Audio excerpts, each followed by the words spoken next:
This is part 5 of my New York But Are There Vampires or Werewolves or possibly something completely different series. If you haven't seen 1 through 4, they're in my playlist. 1 through 3 are pinned to the top of my page. So Brielle and Kiera are headed home from work on their commute back to their apartment, and she's basically giving her a full rundown. She's telling Kiera about the weird mom and that the tampons belong to the sister and the hair ties and all of that. So they get home and they plop down in Kiera's bed and they're sitting there talking. And she's like, "Oh, yeah." And they're going to watch a movie.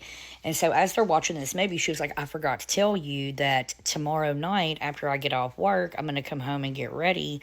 And he's supposed to be taking me to see a movie." And Kiera's like, "Okay, what are y'all going to watch?" And she was like, "Some old movie. It's about Dracula. It's black and white. And there's not going to be like any talking." And Kiera was like, "Okay, that's not creepy at all." And then she was like, "Have you ever even seen that movie, Brie?" And Brie was like, "No."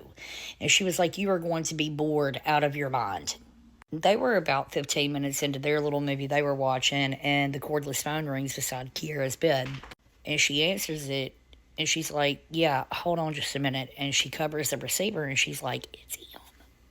And immediately, Brielle's like, "That fast?"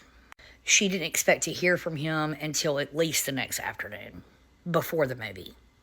So she gets on the phone with him, and she's still got this whole picture that Kiera has painted of this movie Dracula in her mind. This one. She was like, and it's almost as though he read her mind. He said, "Let's scratch the movie. Why don't you and Kiera let me come and pick you up? I'm going to bring you to my apartment, and we'll just do movies here." So, of course, she reaches over, she asks Kiera, she's like, "Do you have plans?" She was like, "I'm not going to watch that Dracula movie." And she was like, No. He wants to scratch the movie. And let's go to his house and watch movies over there." So Kiera says, as long as there's takeout and a bottle of wine involved, consider that a date. So she gets back on the phone with him, and she's kind of giggling. She says, "Kiera said as long as there's a bottle of wine and takeout, then it's a date." And then Kiera's like, wait. She was like, "Are y'all having a date night or are you just friends?" And Brielle's got the phone down like this, and she's like, "I don't know." She was like, "I don't want to feel like the third wheel." That's Kiera's thing. She don't want to interfere in her love life. So Brielle gets back on the phone, and she's like, "Wait, scratch that. She doesn't want to feel like the third wheel." He was like, "Oh, it's nothing like spectacular. My roommate's going to be there, maybe one of his friends."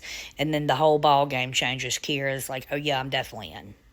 She's single. They might be hot. Why not?" So they wrap the conversation up. He tells them he'll be there at 6:30 to pick them up. And of course, as girls do, Kira's like, "Have you met the roommate? What does he look like?"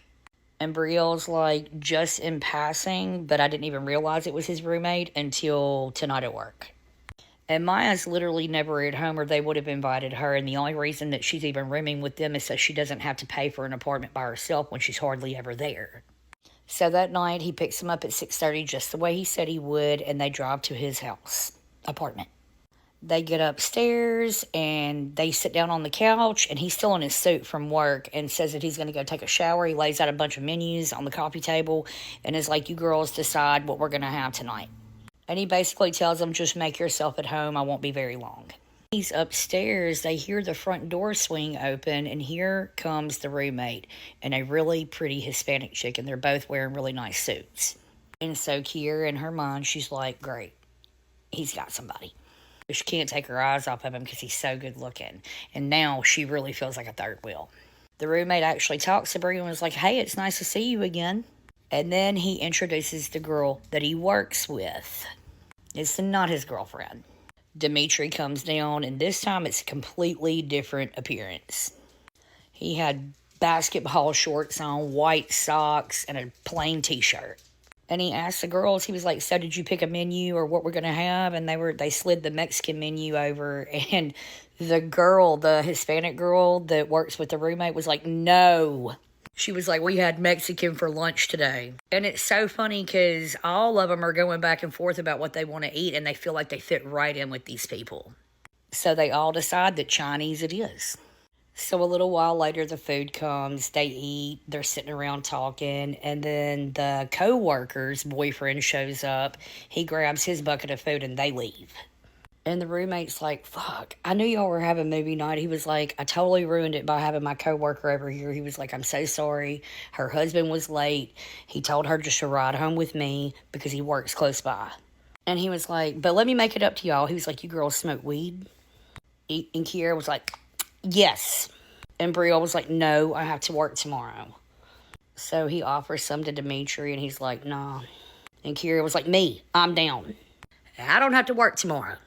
So they go out on the balcony, and they're blazing it up. The roommate comes back in and grabs 2 glasses and a whole nother bottle of wine and a corkscrew and heads right back out. And that's when Dimitri said, okay, they'll be out there a while. So this gives Bree and Dimitri time to talk, and they're just basically going over who they are, where they've been, their past relationships. And some time had passed. Well, the heads finally come in off the balcony, and they're tearing up everything they can find in the kitchen, giggling. They've got their own party going on. A party for 2. So it's 2 and 2 just kind of off in the same room, just chitter-chattering, and they're over there giggling their asses off like they're in a whole nother world, whole new planet.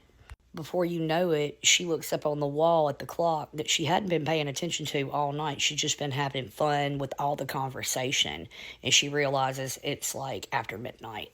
So she calls over to Kiera, and she's like, hey, we got to go. It's after midnight, and I've got to work tomorrow. And Kiera is bummed. So the roommate's over there, and Kiera's over there getting pieces of paper out and pens and scrambling and getting each other's information. So Dimitri and the roommate, Steven, end up taking them home. Well, Steven and Kiera rode in the back seat, and they did everything except the do. And the way, when they pulled up at their apartment, at Kiera's apartment, and the 2 of them ran in the house, Bree wasn't sure if he was ever going to come back out. Because they were in there for a few minutes, and Dimitri and Bree said their goodbyes, and they had their very first real kiss. And right in the middle of it, the back door opens, and he's like, your friend's fucking amazing. And Dimitri tells her that he'll call her tomorrow. But instead of going home and getting straight to bed, they plop back down in bed together, and they're excited, and they're gossiping, and they're discussing, this is too good to be true. And as they're laying there gossiping and talking, Brielle is already yawning, and as she goes to walk out of the room, the phone rings. And it's already Steven calling for Kiera. So she moseys on along to her room and crawls in the bed and pulls up the covers and lays her head on her feather pillow. But what Kiera had just said to her, her mother used to say out loud all the time. Kiera said, this is too good to be true. And then that sank in on Brielle as she was laying in her bed, and she thought to herself, if it seems too good to be true, then it usually is. After all, he's 26, she's 21, that's a 5-year age gap. He's had a lot more time in practice than she has. The next morning when she woke up, she realized she hadn't really gotten any sleep at all, because for some reason, all she did was toss and turn that night and have dreams about Dimitri. It's almost like he lived rent-free inside of her head. And she feels like she's halfway stoned. She's that tired. She goes in the bathroom, takes a shower. She's getting ready for work. She wipes the steam from the mirror. And she said that she had the darkest circles under her eyes. She gets to work and she takes her shades off, and there Uncle David is.